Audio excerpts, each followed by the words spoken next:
the Constitution, sir. Sir, during the emergency, you are talking about Samvidhan and all those things. Sir, 1 minute, sir. I will finish. Speaker, sir, with your permission, I would like to. Okay, sir, I would like to submit in front of you, in front of this House, through you, sir. Sir, let me inform this August House the background of the NEET. When this has been the singular all India examination pattern, when this has been decided. I am putting the facts in front of you. Sir, in 2010, for the first time, this decision has been taken by the then government. Sir, everybody knows in 2010 who was in the government, who has supported this government. First time in the 2010 this decision has been taken. Subsequently twice this issue has been raised in front of Honorable Supreme Court. Both the time Honorable Supreme Court has recommended for a single examination in all India level. At first, this examination was conducted by CBSE. Subsequently, the new agency, National Testing Authority, has been assigned to conduct this examination. This is a continuous process. From the 2010 onward, this debate is on. Those who have decided to conduct that examination in those days, today, due to political reason, they are putting fingers. Today, there is categorical answer from government. Due to Supreme Court's guidance and the instruction, single examination, all India pattern examination is very successfully on. And regarding Tamil Nadu, sir,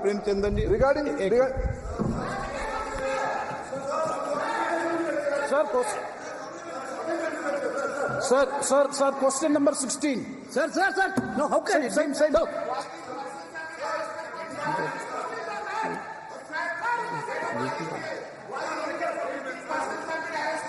sir N K Premchand ji क्या आप प्रश्न नहीं करना N K Premchandan ji sir please sir the basic issue before us is the credibility of the competitive examinations has already been lost. So 24 lakhs of students have appeared for the NEET UG examination this time. The corruption has begins from the date of registration. Now this time the registration date has been extended, and for correcting the Aadhaar updation, that has also been extended, and the leakage of paper has also happened in Patna. And after all these things, now the future of the students is in big danger, and they are very much apprehensive. They are all approaching us as the people's representatives. So the point is, the CBI investigation is going on. So far, only one case is registered and one affair is registered. CBI investigation is going on, and a committee has also been constituted to look into it. So our case is whether, since it is a matter which is concerning the people at large, I think that this is the right forum by which this matter has to be discussed. So my question is, one question is regarding the centers of excellence like AIIMS, JIPMER, whether a separate competitive test will be conducted, and in order to examine in detail whether a joint parliamentary committee be constituted so as to investigate into this matter. That is a specific question I am asking. Honorable Speaker, sir, as I said in my previous reply, there is a background why this pattern of NEET examination is conducted. With utmost respect to this House, I am again politely saying, due to different views, Honorable Supreme Court has categorically twice said this centralized examination pattern has to be there. Regarding some anomalies, very government has nothing to hide. We have put all the facts in front of Supreme Court. Very right now, Supreme Court is hearing that case. It will be proper to just wait and watch what Supreme Court is giving instruction, and this House is open to any kind of discussion. Akhilesh Yadav ji, 1 minute में सबका जवाब दूंगा. I'll give reply to everyone. Please sit down. Mr. Speaker, sir, I extend my thanks to you that this is a very important question for which you have given me opportunity to speak.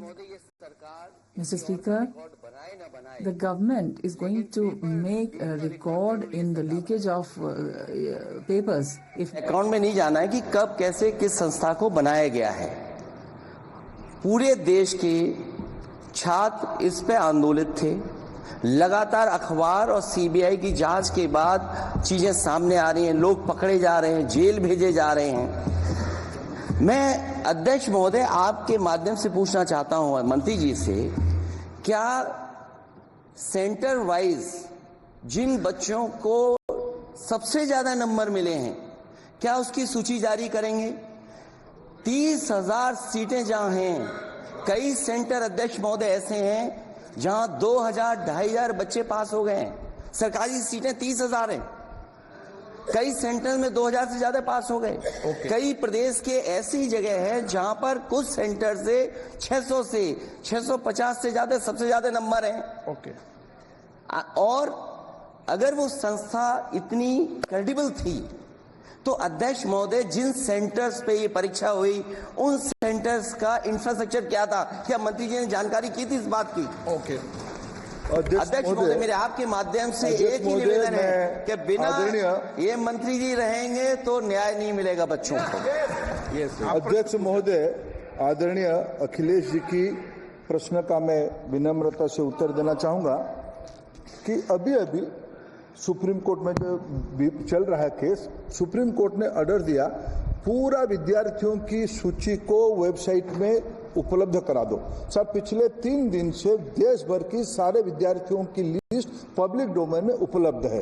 ये सारा चीज खुले पे है और कई प्रकार की तर्क आ चुका है। सर मैं एक अभी उसमें केरल के विद्यार्थी भी अच्छे किए हैं, क्या हम ये कहेंगे भी वहां भी कुछ गड़बड़ी हुई थी? ऐसे आरोप करना, मैं देश की ग्रामीण इलाका, देश की एसटी इस बार सबसे अच्छा परफॉर्मेंस करने वाले देश की एसटी, एससी, ग्रामीण बैकग्राउंड, आर्थिक पिछड़े लोगों की है। क्या हम उनकी मेधा को हम चुनौती देते हैं? और बाकी रहा क्वेश्चन पेपर लीक की, सर मैं शुरू से मेरा एक स्टैंड रहा, राजनीति नहीं करना, लेकिन अखिलेश जी जब वहां दायित्व में थे उस सूबे की, सर सारे सूची है कितने बार उत्तर प्रदेश में क्वेश्चन पेपर लीक हुए हैं। माननीय एक मिनट प्लीज, एक मिनट। राहुल गांधी जी, आप प्रश्न पूछना चाहते हैं? Speaker sir, it's obvious to the whole country.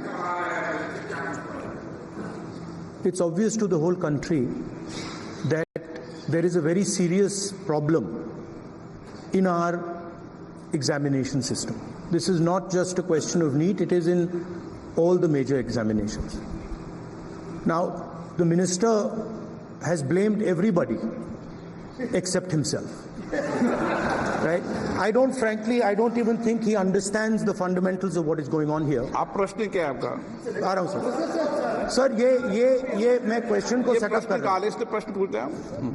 ये the issue is that there are millions of students in this country who are extremely concerned at what is going on and who are convinced that the Indian examination system is a fraud. That is what is at stake here. Millions of people believe that if you are rich and if you have money, you can buy the Indian examination system. And by the way, and this is the same feeling that the people in the opposition have. And that is why we are asking some very simple questions to Honorable Minister. Number one, as this is a systemic issue, what exactly are you doing to fix this issue at a systemic level? Yes. That's the first question. Okay, question में चल रहा है please. अब मैं मंत्री जी, मैं एक बार बोल दूं इस बात पे? चलो मंत्री जी, आप शॉर्ट में जवाब दो, फिर मैं बोल ही देता हूं। आज आप शॉर्ट में जवाब देना प्लीज। अध्यक्ष महोदय, मेरे जो शिक्षा है, मेरे जो संस्कार है, मेरे जो सामाजिक जीवन है, मेरे को मेरे राज्य की, मेरे सूबे की जनता की स्वीकृति मिली है। मैं किसी की, मेरे बौद्धिक और मेरे संस्कार की सर्टिफिकेट मेरे को सारी सदन में किसी से नहीं चाहिए। देश की प्रजातंत्र में चुन के मेरे नेता प्रधानमंत्री मोदी जी को प्रधानमंत्री की भूमिका दिया है। मैं उनकी निर्णय से यहाँ उत्तर दे रहा हूँ सदन को। बाकी ये कहना, चिल्लाने से सच झूठ नहीं हो जाएगा साहब। ये जो कहा गया देश की अभी की एग्जामिनेशन सिस्टम रबिश है सर, इससे दुर्भाग्यजनक बयान देश की नेता प्रतिपक्ष का कुछ नहीं हो सकता है सर। मैं कठोर शब्द से इसको निंदा करता हूं।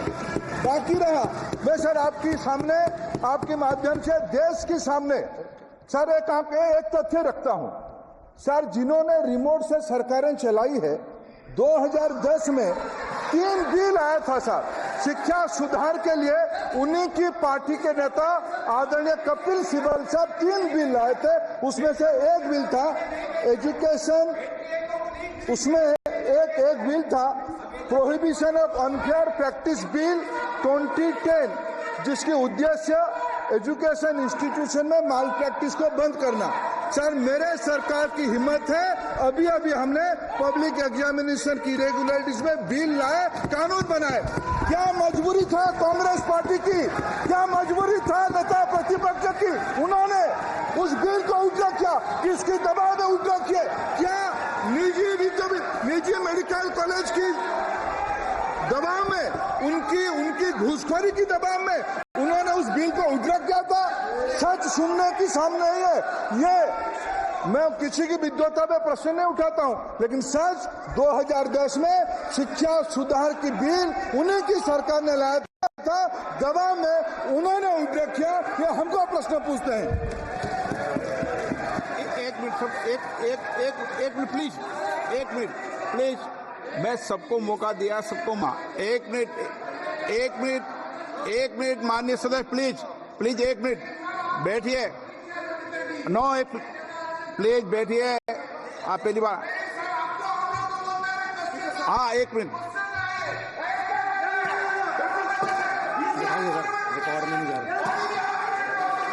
कल्याण जी प्लीज, कल्याण जी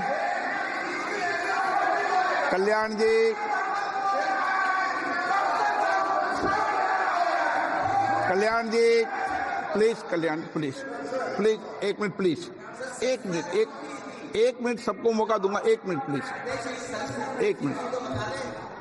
माननीय सदस्यगण, विषय महत्वपूर्ण था, मैंने सबको अलाउ किया,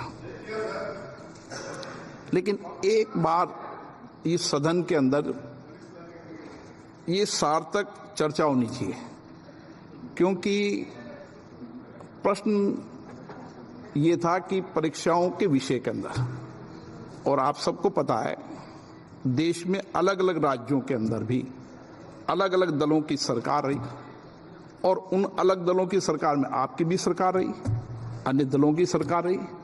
वहां भी कई बार प्रश्न पत्र लीक हुए और परीक्षाओं पर प्रश्न उठे। मेरे सवाल, 1 मिनट मैं बता रहा हूं जिसको, आप पूरी बात सुनिए मेरी। मेरा कहना ये है कि हम और उन 1 मिनट प्लीज बैठिए, 1 मिनट नीट नहीं, सारी हमारा सवाल ये है कि हम यहाँ इसलिए चिंता के लिए बैठे हैं कि भविष्य में हमारे विद्यार्थियों के भविष्य पर कोई विषय न उठे, इसलिए किस तरीके का मैकेनिज्म डेवलप करें, परीक्षाओं का क्या बेहतर सिस्टम डेवलप करें, इसमें सबके सुझाव आए ताकि भविष्य के अंदर, और उसके लिए जो उत्तम सुझाव हो सकते हैं सरकार भी उस उत्तम सुझावों को मानेगी। 1 मिनट। लेकिन हम अगर सारे परीक्षाओं पर सवाल उठाएंगे तो कई राज्यों में कई दलों की सरकार है जो परीक्षाएं आयोजित करती रहती है। हम सारी परीक्षाओं पर सवाल उठाएंगे तो जो बच्चे उत्तीर्ण होते हैं उनके भविष्य पर और भारत की परीक्षाओं पर, भारत की शिक्षण व्यवस्थाओं पर, पूरे विश्व में एक बहुत गंभीर असर पड़ेगा, जो सदन की चिंता का विषय है। और इसके लिए सभी राज्यों ने अपने अपने यहाँ कानून बनाए, संसद ने भी कानून बनाए। कानून बनाने के अलावा इस विषय के अंदर एजेंसी जांच कर रही है, कोर्ट निगरानी कर रही है। हमारा सवाल ये होना चाहिए कि हम कैसे सकारात्मक रूप से सुझाव देकर इस सिस्टम को और बेहतर कर सकते हैं, ये होना चाहिए। आरोप प्रत्यारोप से सदन नहीं है। आप बेहतर सिस्टम डेवलप करो और कभी भी सारे एग्जामिनरों पर सवाल उठाना सदन के लिए उचित नहीं है। ये सदन इसके लिए है भी नहीं platform. No question number 3 Shri D Prasad Rao. प्रश्नकाल में सबको सवाल उठाने दिया और एक बार सवाल उठाने के बाद दोबारा नहीं उठाने दिया जाता। संसद नियम प्रक्रियाओं से चलती है और नियम प्रक्रियाओं से मैंने चलाया। श्री डी प्रसाद राव, प्रश्न नंबर 3। 9 मैंने सदन की चिंता क्वेश्चन नंबर सरकार को बता दी है और आप सबको बता दी है। Honorable Speaker, thank you so much for allowing me to speak this important question. I am Prasad Rao from Chittoor constituency, Andhra Pradesh. Our beloved Honorable CM Chandrababu Naidu Garu has requested substantial financial support from the center to help reconstruct and rebuild the Andhra Pradesh. एक minute please मानस, आप प्रश्न संख्या 3 है, पहले बोलो प्रश्न संख्या 3। Question number 3. माननीय मंत्री जी, कोई दिक्कत नहीं, सब सीधे पहली बार आए। अब माननीय प्रश्न कीजिए प्लीज सदस्य।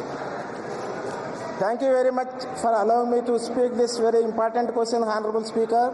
This is Prasad Rao from Chittoor constituency, Andhra Pradesh. Our beloved Honorable CM Chandrababu Naidu Garu has requested substantial financial support from the center to help reconstruct and rebuild the Andhra Pradesh, which is facing acute financial challenges, stalled infrastructure projects. In this context, Honorable